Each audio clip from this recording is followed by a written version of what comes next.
Let's bring in the Foreign Desk Editor-in-Chief, Lisa Daftari, and Hudson Institute Senior Fellow, Rebecca Heinrichs. Thank you both for coming on. Lisa, to you first. Here's the headline. Big news, breaking news out of Israel. The Times of Israel says IDF launching strikes throughout Gaza after Hamas refused repeated hostage deal offers.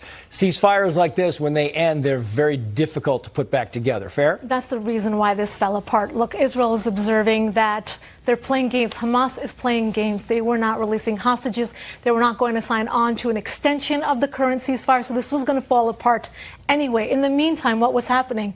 Hamas is beefing up its assets, setting up for another October 7th. And look, Israel is a very different Israel with Trump in office. If only on October 8th of 2023 they had a better friend in the White House, I think this war would have looked very, very differently.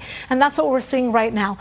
Israel had to make a decision. Of course, they had two priorities in this war, and they continue to have two priorities: to get the hostages back and to decimate Hamas. When it wasn't looking like they were going to get the hostages back, they had to go and decimate Hamas to the best of their ability, to diminish their abilities. Meantime, Rebecca, speaking of ceasefires, President Trump said this yesterday about meeting Vladimir Putin, talking with him on the phone tomorrow. Watch.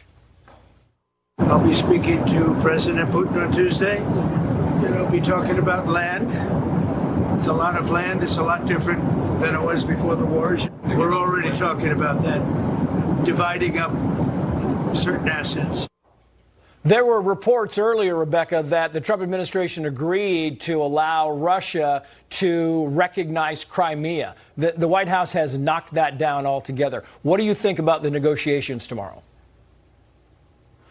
Well, I can just note that President Trump is obviously being cautiously optimistic. I'm pleased to hear that the White House knocked down that reported claim that the United States would recognize Crimea as Russian. Of course, Crimea is Ukraine. Going back to 1940, the United States refuses to recognize any territory taken by aggression.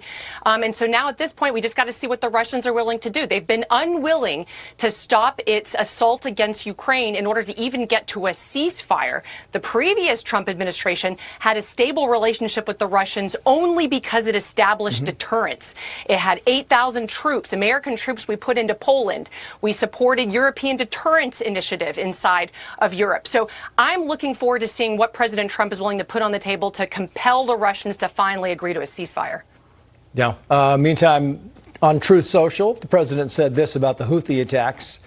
Quoting, any further attack or retaliation by the Houthis will be met with great force, and there is no guarantee that that force will stop there. Clearly, he means there, meaning maybe Iran. What do you think about that? Absolutely. Look, in the meantime, while Hamas is playing games and while we're waiting for the next ceasefire, the Trump administration is getting to the root of the problem. It's not to go after the Houthis or Hezbollah or Hamas. These are all symptoms. The root of the problem is the Islamic Republic, the regime in Iran, which is the grand puppeteer, the grand funder of all the terrorism in the region. And he's giving them a very stern message. You will be next.